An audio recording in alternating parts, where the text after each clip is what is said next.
MQM Pakistan Jamaat Islami के दर से मायूस लौट आई। 15 जनवरी को बल्दियाती इंतखाबात मुलतवी कराने की ख्वाहिश पर जमात इस्लामी ने आईना दिखा दिया। कहा, जब मरदमशुमारी मंजूर कराई गई तो आप उसी काबीना में बैठे थे। हुकूमत में रहकर कौन सी अपोजिशन होती है, किसने क्या कहा, आपको सुनवा देते हैं।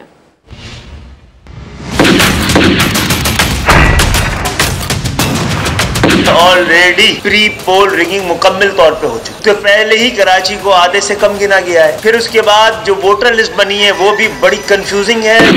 जब मरदमशुमारी जो थी 2018 की, तो एक अरेंजमेंट के तहत इसको पार्लियामेंट से मंजूर करवा के आईनी तरमीम करके गैर मंजूर शुदा मरदमशुमारी के ऊपर इंतखाब तो हो गया ना। सवाल आप यही छोड़ के जा रहे हैं, क्या समझते हैं कि इस डिलिमिटेशन के बाद ईमानदाराना उन इलेक्शंस को जो होंगे उनके नताइज काबिल कबूल होंगे? इस डिलिमिटेशन को या वोटर लिस्ट को जो तवील अरसे से खराब चल रही है, उसकी निशानदही करने के बावजूद हमारा नुक्ता नजर यह है कि कराची शहर अब अपना मेयर चाहता है, तो इंतखाब को मुलतवी करना हम किसी सूरत में भी दुरुस्त नहीं समझते। बहुत ज्यादा बातें ऐसी हैं कि हम सब इत्तेफाक करते हैं कि कई पॉइंट ऑफ व्यू पे, लेकिन शायद हमारी तरजीहात में शायद थोड़ी सी मुख्तलिफ हो। अब हमारी आवाज कोटा सिस्टम खत्म करने के लिए भी है, एक शर्त के साथ। असल में हमारा जो इनसे इख्तिलाफ होता है ना, वो यही है, हुकूमत में रहकर कैसे अपोजिशन हो जाती है। भाई, जब आप फैसले आपके इख्तियार में होते हैं, आप काबीना से मंजूरी देते हैं, तो आप हमसे या किसी अवाम से या मुतालबाती तौर पर क्यों वहां पर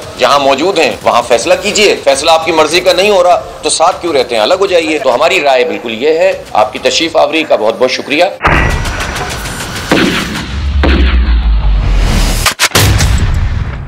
ऐसे में अपडेट ये कि MQM पाकिस्तान की एहतजाजी रैली PSP रहनुमाओं ने शिरकत के लिए रजामंदी जाहिर कर दी। जराये के मुताबिक मुस्तफ़ा कमाल जनरल वर्कर्स इजलास में कारकुनान को रैली में शिरकत के लिए एतमाद मिलेंगे। PSP का भरपूर कुव्वत से MQM की रैली में शिरकत का कवी इम्कान है। तो MQM पाकिस्तान की एहतजाजी रैली, इसमें PSP रहनुमाओं ने शिरकत के लिए रजामंदी जाहिर कर दी है।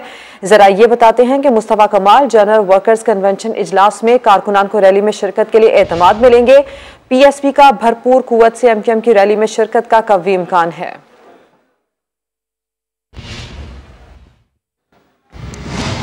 पंजाब में इमरान की हिमायत याफ्ता काफ लीग की हुकूमत डगमगाने लगी है। नंबर्स पूरे ना होने से इमरान खान की नींदें उड़ गई हैं। PTI ने 186 वोट पूरे करने के जतन शुरू कर दिए हैं। ज़राए का दावा है कि 3 अरकान पंजाब असम्बली वज़ीर आला को एतमाद का वोट नहीं देंगे।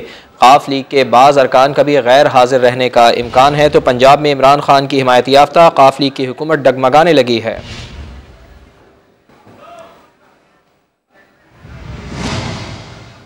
आपको ये बताएं कि पंजाब में इमरान की हिमायत याफ्ता काफ लीग की हुकूमत डगमगाने लगी है। नंबर पूरे ना होने से इमरान खान की नींदें उड़ गई हैं।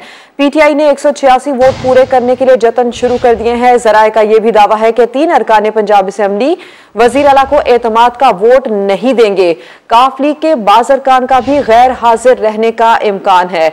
तो इस तरह से इस इत्तेहाद को लेकर ये खबरें सामने आ रही हैं। काफ लीग के बाज़ अरकान का गैर हाजिर रहने का भी इम्कान है और ये भी बताया जा रहा है कि PTI जो है इस पर काफ़ी तशवीश का इजहार कर रही है। नुमाइंदा खुसूसी कज़ाफ़ी भट्ट से मजीद तफसील जानेंगे। कज़ाफ़ी, आगाह कीजिए इस मामले के हवाले से।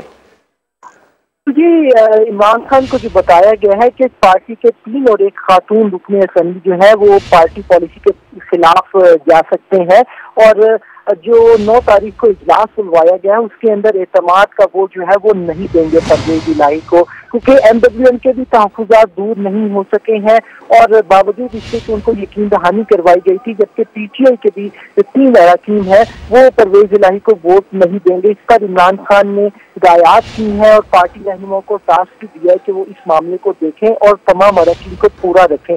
जबकि ज़राए का ये भी कहना है कि काफ लीग के कुछ अरकान जो है वो इस इजलास के अंदर गैर हाजिर रह सकते हैं। इस वजह से सूरत हाल PTI के हक में नहीं जा रही है और खासा इस मामले के ऊपर संजीदगी के साथ 4 लोगों की जिम्मेदारी लगाई गई है कि वो अरकान असेंबली की तादाद को 186 अरकान जो है 186 वोट जो है वो किसी न किसी तरीके से पूरे किए जाए और एतमाद का वोट परवेज इलाही को दिलवाया जाए। जी, जिस तरह से कज़ाफ़ी आप हमें बता रहे हैं, पंजाब में इमरान खान की हिमायत याफ्ता काफ लीग की हुकूमत डगमगाने लगी है। नंबर पूरे ना होने से इमरान खान की नींदें उड़ चुकी हैं। PTI ने 186 वोट पूरे करने के जतन शुरू कर दिए हैं। ज़राए का यह भी दावा है कि 3 अरकान पंजाब असेंबली वज़ीर आला को एतमाद का वोट नहीं देंगे। इस इत्तेहाद को लेकर ये खबरें सामने आ रही हैं। ज़राए के मुताबिक काफ लीग के बाज़ अरकान का भी गैर हाजिर रहने का इम्कान है। 3 अरकान पंजाब असम्बली वज़ीर आला को एतमाद का वोट नहीं देंगे। मजलिस वहदतुल मुस्लिमीन भी PTI से सख्त नाराज है। इमरान खान के लिए वज़ीर आला पंजाब के लिए नंबर्स पूरे करना अब मुश्किल होता जा रहा है। इसीलिए PTI 186 वोट कैसे पूरी करेगी, इस पर PTI जतन करना शुरू हो चुकी है। 9 जनवरी से पहले अरकान की मतलूबा तादाद पूरी ना होने से इमरान खान सख्त परेशान हैं। इसके साथ साथ मजीद भी ऐसी कुछ तफसीलात आ रही हैं। कज़ाफी भट्ट हमारे साथ ही मौजूद हैं, उनसे भी बात कर लेते हैं। कज़ाफी, मजलिस वहदतुल मुस्लिमीन भी PTI से सख्त नाराज है। एक खातून रुकन भी है जो कि खफा हैं और 2 और अरकान भी हैं। इस हवाले से क्या इत्तलात हैं? देखिए जी, MWM की जानिब से बाकायदा तौर पर ये तहफ़्फ़ुज़ात जो है वो इमरान खान को भिजवाए गए थे और 2 रुकनी इमरान खान की हदायत पर 2 रुकनी जो वक्त है उन्होंने राजा नासिर अब्बास से भी मुलाकात की और फिर PTI की जानिब से ये कहा गया कि उनके तहफ़्फ़ुज़ात दूर कर दिए गए। लेकिन राजा नासिर अब्बास इस बात की तस्दीक कर चुके हैं और उनकी जो रुकन है सईदा ज़हरा नकवी, अगरचे वो PTI की टिकट पर आई है लेकिन उनका मदर इंस्टीट्यूशन MWM है और उन्हीं की हदायत पर उन्होंने ये वाज़ेह कर दिया कि वो एतमाद का वोट नहीं देंगी। इसी तरह PTI के कुछ अरकान हैं जिनमें से कुछ को मना लिया गया है, लेकिन अभी भी 2 से 3 अरकान ऐसे हैं जिनके हम नाम तो सामने नहीं ला सकते क्योंकि इस तरह सूरत हाल बिल्कुल उलट हो जाएगी। लेकिन उनकी जानिब से PTI के ऊपर ये वाज़ेह किया गया है कि वो एतमाद का वोट जो है वो परवेज इलाही को नहीं देंगे। कुछ काफ लीग के अरकान भी हैं जो इस वक्त यहाँ पर मौजूद नहीं है और ये वाज़ेह तौर पर उनके सामने, इमरान खान के सामने ये बात आ चुकी है कि 186 वोट पूरा करना उनके लिए मुश्किल हो रहा है। कज़ाफी भट्ट, तफसील आप दे रहे थे, आपका शुक्रिया। विफाकी वजीर खजाना दीगर विफाकी वुज़रा के हमरा प्रेस कॉन्फ्रेंस कर रहे हैं। 21 में we are projected as 41st economy, actual है ये, प्रोजेक्शन नहीं है, and we are declared 47th economy from 24th, almost half the damage. You are from 24th, you are going 47 in 2022. मैं समझता हूं कि this is a matter of concern. It should be looked into. Khan साहब हर वक्त ये कहते हैं कि मैंने यहां छोड़ा और ये यहां ले आए हैं। ये क्यों नहीं कहते कि मैंने लिया क्या था? The real question should be, he should explain to the nation कि मुझे ये मिला था, मैं इसको यहां लेके गया, मैंने अभी आपको वो सब दिखाया। हमें क्या मिला, हमने कहां स्टार्ट किया, हमने कहां छोड़ा और अब ये कहां है। ये सिर्फ शुरू होता है कि मैंने कहां छोड़ा और अब किधर है। No, this is wrong. You tell first, give the account to the nation कि आपको मिला क्या था, आपने कितनी तबाही की है और पाकिस्तान को 24वीं दुनिया की इकोनॉमी जो 2016 में ला के 47 पे खड़ा करके अब पाकिस्तान को छोड़ के गए हैं। This is the biggest criminal crime, economic crime in the history of Pakistan. Any government would done. Yahya Khan was known as the worst governance government. This is even worse than Yahya Khan government. So with these words, I think I have taken a lot of time. Any questions, Mariam beta? आप जरा करें जरा। Doctor साहब, ये जो कल white paper है उसमें उनका क्लेम ये था कि हमने जो फिगर्स दिए हैं, जो डाटा दिया है, वो गवर्नमेंट क्वार्टर्स से लिया गया है। आप ये काइंडली बताना पसंद करेंगे कि ये जो उन्होंने फिगर्स दिए हैं, जो उनका डाटा था, वो कहाँ से ओरिजिनेट हुआ था? और उनका एक और दूसरा जो क्लेम था कि पाकिस्तान जो है वो डिफॉल्ट होने से नहीं बच सकता, जबकि आपका क्लेम ये है कि पाकिस्तान को आप डिफॉल्ट नहीं होने देंगे।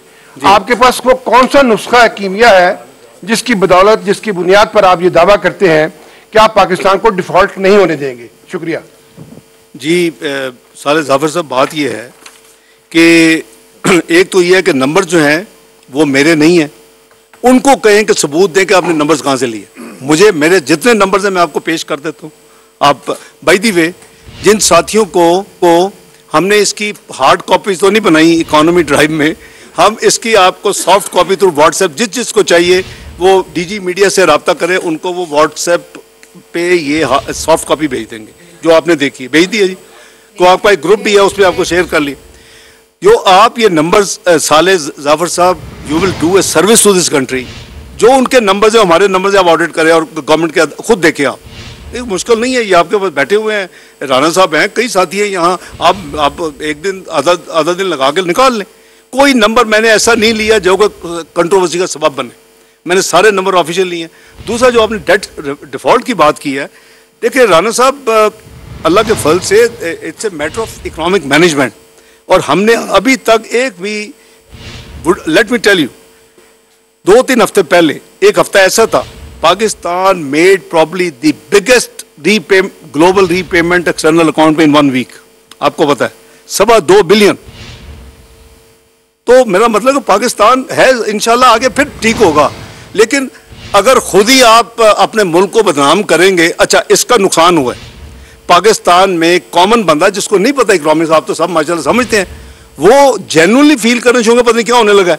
आम लोग जो है वो डॉलर खरीद रहे हैं, वो सोना खरीद रहे हैं, वो कहते हैं क्या होगा, लोग पूछते हैं एक दूसरे के साथ। ना, this is not a service to the country.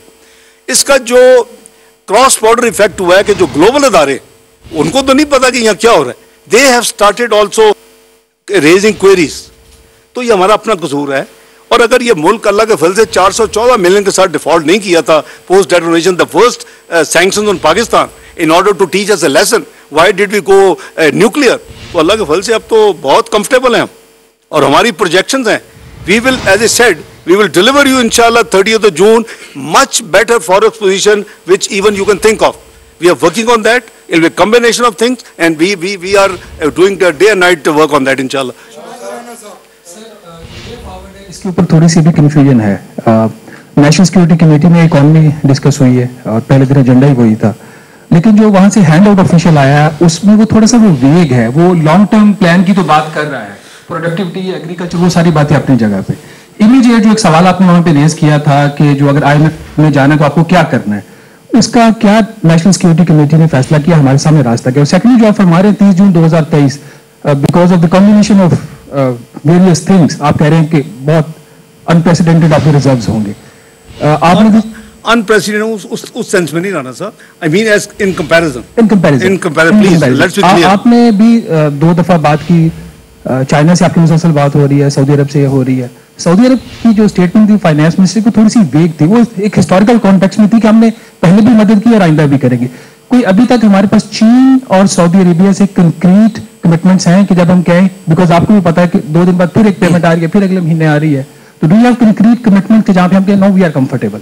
देखिए, जाहिर है कि जो मैंने आपको बताया वो जिम्मेदारी से बताया कि अगर हम चाइना और सऊदीया गए थे, और इंशाअल्लाह मैं बड़ा उम्मीद हूं कि in matter of days not weeks Saudia will beef up their deposit इंशाअल्लाह। जहां तक चाइना का ताल्लुक है, उनका हिस्टोरिकली निज़ाम ऐसा है कि आप एक दफ़ा वापस करते हैं, आपको भी पता है, और फिर वो आपको नए सिरे से वही फैसिलिटी देते हैं। ये भी मैं अर्ज कर दूं, देखिए ये कोई अनयूजुअल चीज़ नहीं है। मुझे कोई यहाँ से शख्सियत बैठी जो इतने बड़े बड़े माशाल्लाह इल्म वाले हैं, बता दें कि कौन सा मुल्क है अमेरिका समेत और यूरोप समेत जो अपना external debt in real terms reduce करता है इन एनी फिजिकल ईयर अपने में। ये जो शुरू होता है वो उससे ज्यादा ही होता है जब क्लोज करते हैं अपना साल। नंबर 1, हाउ, क्या उनकी लाइबिलिटीज ड्यू नहीं होती? They don't make fuss and the negative campaign whatever our politician do. Number 2, they borrow new money to pay old, or they get roll over, renew the facility. We will also following the same principle. We have always been following. ये कोई इस साल का जो maximum projected था, I am sure आप बहुत दोस्तों को पता है, दैट वाज 20-21 बिलियन की एक्सटर्नल लायबिलिटीज थी, और करीबन 10 बिलियन प्रोजेक्टेड, अब तो कम होगा, करंट अकाउंट डेफिसिट था। तो ये कोई इतना उसको हवा बना के दिखाया जा रहा था कि जी 31-32 बिलियन कैसे अरेंज होगा। भाई हमने 2016-17 में अल्लाह के फल से 35 बिलियन रेज किया था। आप नंबर अपने चेक कर लें एक्सटर्नल रिसोर्सेज, लेकिन एक फंडामेंटल डिफरेंस था। उस वक्त पाकिस्तान के indicators were very good. Pakistan में कोई कम से कम ये नहीं कह रहा था कि जी ये डिफॉल्ट होने लगा, ये पाकिस्तान वाज डूइंग फाइन। और प्रोजेक्शन मैंने भी आपको दिखा दी है कि जी आ रहा था जी हम तो दुनिया की प्रीमियम क्लब में चंद सालों के बाद ज्वाइन कर लेंगे, हम अपना ऑलरेडी 24वीं इकोनॉमी में पहुंच चुके हैं दुनिया की, 4 सिर्फ हमारी नॉचेस रह गई हैं दाखिल होने में। तो ये उस वक्त सेंटीमेंट्स और थे। इसी वजह से जब हम $500 मिलियन ऑफर करते थे तो हमें अनप्रेसिडेंटेड 14 टाइम, मुझे याद है कि मैं स्प्रिंग मीटिंग में world bank IMF road show खत्म करके मुझे करीबन हर जो मिला उसने मुबारकबाद दी पाकिस्तान को कि जी आपने 14 times your issue has been over subscribe. हमने उसमें से सिर्फ मुझे याद है 2 बिलियन लिया था। We were offered 7 billion against our asking 500 million. तो बात यह जी कि जहाँ तक चाइना है वो रोल ओवर वो प्रोसेस हो रहा है। हमने जो 2.25 में 1.2 बिलियन आपको पता है जो हमने पे किया है, वो इंशाल्लाह once if facility is renewed and we will receive back, it will go straight our reserve. What we get from Saudi inshallah will go to beef up our reserves. और इसके अलावा भी हम अपनी दूसरी ट्रांजैक्शंस पे काम कर रहे हैं। हम प्राइवेटाइजेशन पे भी अपनी तवज्जो दे रहे हैं, हम अपनी जो है डिसइन्वेस्टमेंट पे भी तवज्जो दे रहे हैं, ताकि और हमने ब्लीडिंग जो हो रही है हमारी इकोनॉमी वो भी, बट दिस इज समथिंग कि आप ओवरनाइट नहीं कर सकते। और एक जो नेगेटिव माहौल बना दिया है वो weighing a lot on the overall achievement. Time की बात कर रहा हूँ, हो तो जाएगा। तो जो आपने एनएससी में कहा, everybody was satisfied, there was nothing to worry and they were also confident कि इंशाल्लाह हम सारे मिलके एज ए टीम पाकिस्तान को जिस भंवर में, मैं रिपीट कर रहा हूँ, this is not the outcome of 8 months performance of PDM government, this is the outcome of 42 months mismanagement, governance, and now I can safely add the huge corruption highest in the history of Pakistan. ये मैं नहीं कह रहा, ये भरा हुआ है। मैं उस टॉपिक पे जाऊंगा तो उतना सेशन और लगेगा। आई थिंक वो हमारे दूसरे लोग हैं जो वो आपको तफसील देते रहते हैं। आई मीन यहाँ तो बिलियंस के तहाइफ लेके तो कौड़ियाँ जमा करवाई गई हैं जी। जी हाँ जी हाँ जी हाँ। तो मेरी गुजारिश ये है कि ये उसका सारा किया धरा है। देखिए जब आप when you so a seed, उसका जो आउटकम है वो हम भुगत रहे हैं। जो वो लैंड माइंस बिछाने के अलावा जो तबाही कर गई इकोनॉमी, उसका आज हम भुगत रहे हैं जी। पूरा प्लान बताया, लेकिन इसमें आपने जो IMF का 9th रिव्यू है उसका क्या स्टेटस है और क्या पोजीशन है, वो कब तक उसमें है या उससे आप हटने जा रहे हैं? सेकंड ये है कि प्राइस की एक मॉनिटरिंग कमेटी एक आपकी होती थी, और आपको पता है इस वक्त सबसे बड़ा इशू ना 2-3 चीज़ों पे है, एक वीट पे है, आटे पे, और एक प्याज पे, और कुछ बाकी चीज़ें भी हैं। लेकिन लास्ट 4 से 5 माह में मेरे ख्याल में एक भी मीटिंग नहीं हुई प्राइस मॉनिटरिंग कमेटी, तो नेशनल प्राइस मॉनिटरिंग। तो उसकी वजह क्या है वो भी लोगों को बता दें।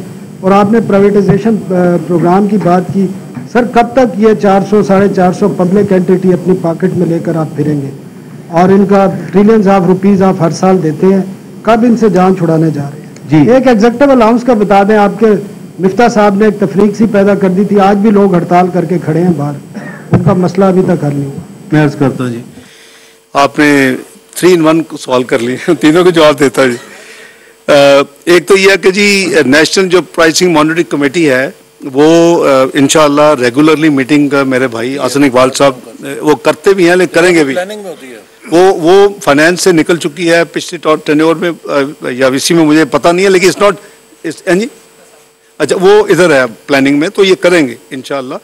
Bye the way that used to do a lot of proactive monitoring, और उसका असर होता था।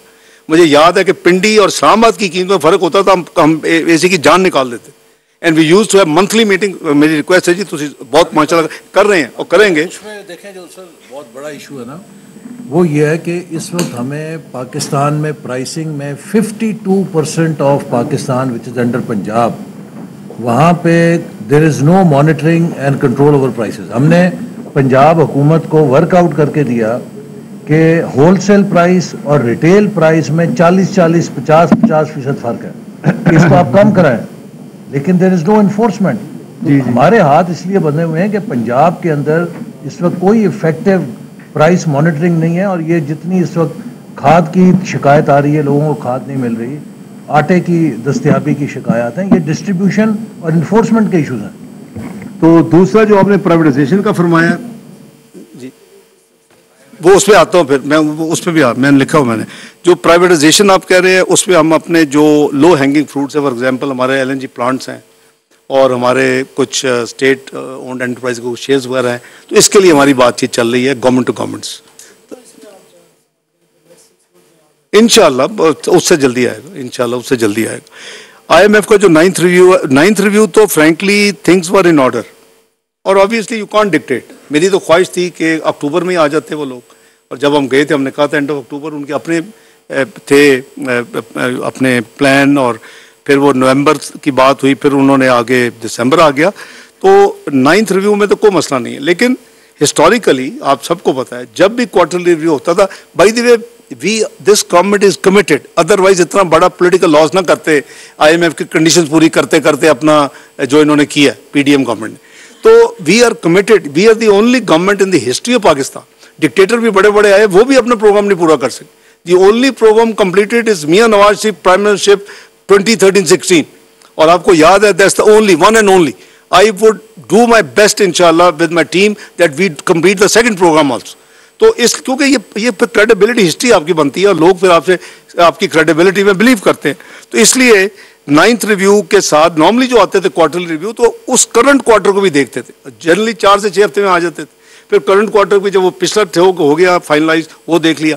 लेकिन अभी उन्होंने, and I don't blame them, क्योंकि जब हम क्रेडिबिलिटी अपनी एरोड करेंगे, लिख के कुछ करेंगे और जाते जाते हम वो नहीं देखते कौन गया कौन, वो पाकिस्तान कहते हैं, पाकिस्तान ने जो रिटर्न कमिटमेंट किया है ना सिर्फ उसको इम्प्लीमेंट किया बल्कि रिवर्स कर दिया, ये नहीं देखेंगे PTI या PMLN। तो हमारी क्रेडिबिलिटी पे बहुत धचका लगा है उन हरकत की वजह से। सो उसकी वजह से मैं समझता हूँ कि हमें उन्होंने हमसे ना सिर्फ इस करंट क्वार्टर का मांगा जो अभी 31 दिसंबर, कुछ चीज़ें उन्होंने आगे की भी मांगी कि जी हम 2 अगले रिव्यूज़ भी बता दें, 11-12 भी हमने वो भी दे दी। फिर उन्होंने कहा जी कि आपकी ये जो फ्लड्स की वजह से जो आपकी नीड्स हैं $16.3 बिलियन की, उसका बताएं कि उसको आपने कैसे पूरे करना है, कितने साल में। आपको पता है कि 9 तारीख को प्राइम मिनिस्टर शहबाज शरीफ जा रहे हैं, जो इंटरनेशनल कॉन्फ्रेंस हो रही है इसी टॉपिक के ऊपर, तो हमने वो भी उनको प्रोवाइड किया। तो उनका राइट है जी, लेंडर का राइट है। जैसे मैंने कहा कि हमने अपने मुल्क को तो खुद बदनाम किया ना, सुबह शाम हर टॉक शो, हर बयान। अभी मुझे जो शोशा एक दिया है मरियम बीबी ने, वो क्या अभी जो रिएक्शन आया है आपके और मेरे दोस्तों का PTI का, कि 60 नंबरों की हेर फेर से नहीं निकले। तो मेरा ख्याल है कि वो कहते हैं आईना दिखाए तो बुरा मान गए। भाई मैं तो आपको ऑफर कर रहा हूँ, आपको कह रहा हूँ, be empire, see their number, see our numbers, verify, finish, go to website, हर चीज मिल जाएगी। तो जो मुल्क को तबाह करके गए हैं पिछले इतने महीनों में, एक दफा ये नहीं कहा कि हमें ये मिला था हमने ये छोड़ा। ये कहते हैं जी हमने ये छोड़ा तो इन्होंने इधर ले गए। ओ भाई पहले उसका तो हिसाब दो, ये सारा उसका कॉन्सिक्वेंस है। जैसे उनका बीज बोया तुमने और तवाई जो है वो अब ये हुकूमत हैंडल कर रही है। जो आपने अलाउंस का बात की सनाउल्लाह साहब, वो फाइनलाइज हो चुका है, समरी अप्रूव हो गई है। प्राइम मिनिस्टर से मेरी परसों रात बात हो गई थी, मैं आज फाइल आ जाएगी, हम कल अनाउंस कर देंगे। वो जो आपने कहा ना सिलेक्टिव, वो नहीं है ठीक। मैं समझता हूँ कि वाकई उसमें हकीकत थी और इक्विटी जस्टिस डिमांडेड कि सबको मिलना चाहिए जो सेक्रेटरीट में है, जो फॉरेन ऑफिस में है। तो हमने जो मैं आपको शेयर कर लेता हूँ, ऑलमोस्ट आई थिंक इस फाइनल PM से एग्री हो चुका है, समरी हमारी जा चुकी है, अब आज ही आएगी तो आज कर देंगे। मैंने तो इनको भी कहा था कि अपने बंदों को आप बता दें कि अब कलम छोड़े दाल की जरूरत नहीं है। हम उसको 100% अक्रॉस द बोर्ड कर रहे हैं, सबको 100% इंशाल्लाह मिलेगा। और इंशाल्लाह एक सेकंड जी, सब इंशाल्लाह अक्रॉस द बोर्ड। तो ये है जी, उसका विद इन ए डे और 2 अनाउंस हो जाएगा। सर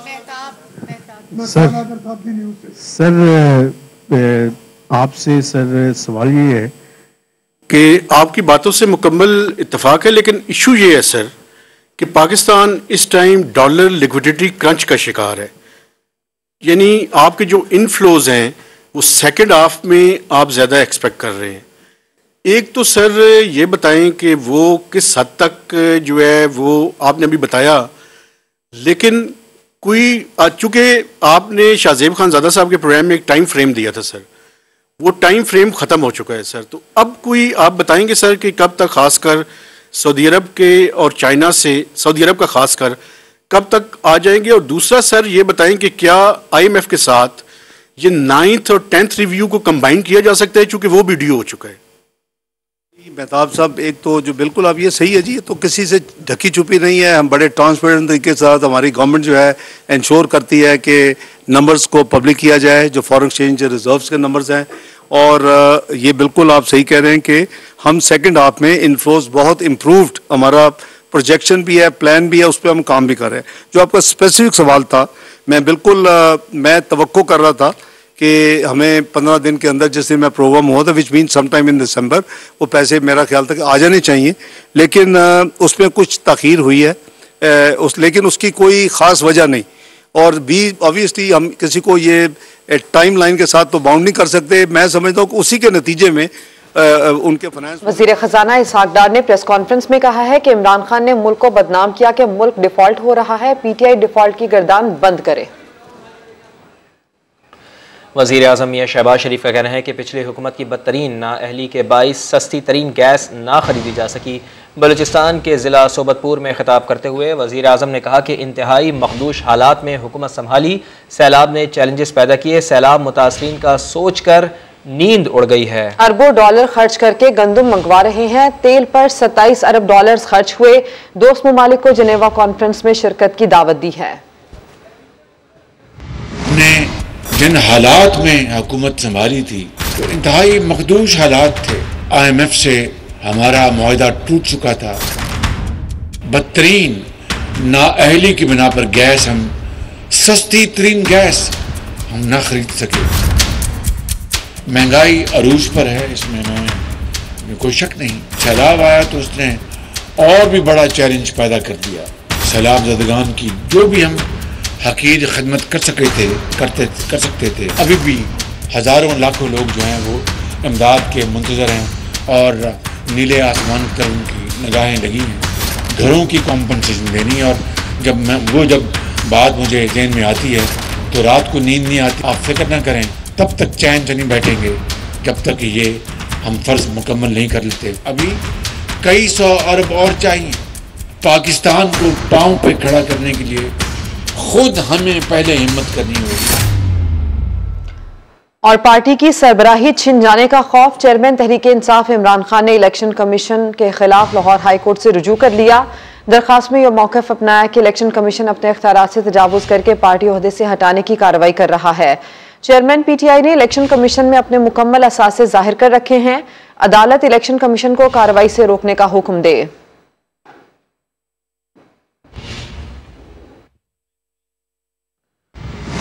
पाकिस्तान मुस्लिम लीग नून की सीनियर नायब सदर मरियम नवाज़ ने एतमाद के इजहार पर मियां नवाज शरीफ और मियां शहबाज शरीफ का शुक्रिया अदा किया है। ट्विटर पैगाम में कहा है कि नवाज शरीफ के विजन के मुताबिक और शहबाज शरीफ की रहनुमाई में नून लीग को ऑर्गेनाइज और मजबूत करने के लिए काम करेंगी। अहम जिम्मेदारी को निभाने के लिए मुल्क भर में पार्टी अहदेदारान और वर्कर से मुलाकातें होंगी। जहाँ ज़रूरत पड़ी पार्टी में बेहतरी लाई जाएगी और जदीद तकनीक और तरीक़े इख्तियार किए जाएंगे। 1947 से अब तक वज़ीर आज़म और सदूर ने तोशाखाना से कितने तोहफे लिए? इस्लामाबाद हाई कोर्ट ने हुकूमत को 1 माह में जवाब जमा करवाने का हुक्म दे दिया। हुक्मनामे में कहा गया कि दरखास्त गुजार ने 23 अप्रैल को मालूमात फराहमी के लिए दरखास्त दी। 28 अप्रैल को काबीना डिवीजन ने जवाब दिया कि मालूमात क्लासिफाइड है, नहीं दे सकते। काबीना डिवीजन के फैसले के खिलाफ पाकिस्तान इंफॉर्मेशन कमीशन ने अपील सुनी। कमीशन ने 29 जून को काबीना डिवीजन को मालूमात फराहम करने का हुक्म दिया। जस्टिस मियां गुल हसन औरंगजेब ने 26 दिसंबर की समाअत का तहरीरी हुक्म जारी कर दिया।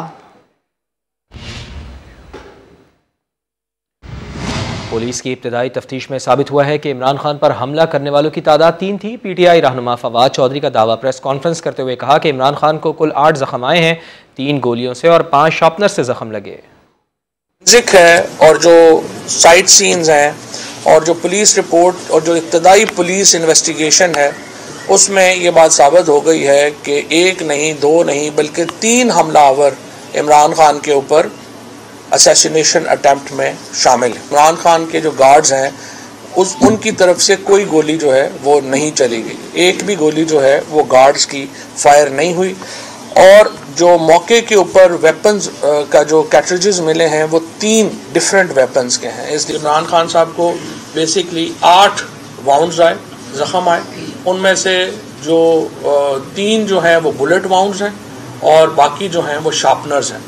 हुकूमत का विफाकी सतह पर नेशनल CTD बनाने का ऐलान। विफाकी वजीर दाखिला राना सनाउल्लाह कहते हैं दहशतगर्दी के खिलाफ जंग में CTD का किरदार अहम है। विफाकी सतह पर नेशनल CTD का क़याम अमल में लाया जा रहा है। तमाम सूबाई CTDs की भी भरपूर मदद की जाएगी। CTD का एक कोऑपरेटिव कोऑर्डिनेटेड स्ट्रक्चर जो है वो फेडरल लेवल पे नेशनल CTD के तौर पे भी जो है उसे कायम किया जाए।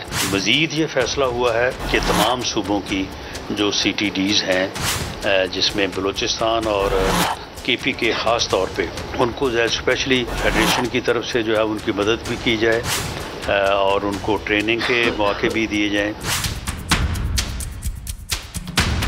रियासत की जो काउंटर टेररिज्म के ख़िलाफ़ जो जंग है उसमें नवीद सियाल का जो शहादत है, ये मैं ज़ाती तौर पे समझता हूँ कि नाकाबिले तलाफ़ी जो है वो नुकसान है। लेकिन बहरहाल हमारे तमाम जवान, हमारे ऑफिसर जो है वो उसी लगन से और उसी जो है वो कमिटमेंट से जो है वो ये दहशतगर्दी की जंग को लड़ने में जो है वो दिन रात जो है वो अपनी जान हथेली पे रख के जो है वो लगे हुए हैं। वफाकी वज़ीर तारिक बशीर चीमा ने गंदम की कमी का ज़िम्मेदार पंजाब हुकूमत को करार दे दिया है। कहा, सिर्फ इस्लामाबाद में यौमिया गंदम की 38,000 बोरियों की ज़रूरत है, लेकिन पंजाब हुकूमत सिर्फ 21,750 बोरियाँ फराहम कर रही है। तारिक बशीर चीमा ने कहा है कि सूबों के पास सरप्लस गंदम मौजूद है, वो अपनी फ्लावर मिलों को गंदम रिलीज़ क्यों नहीं कर रहे।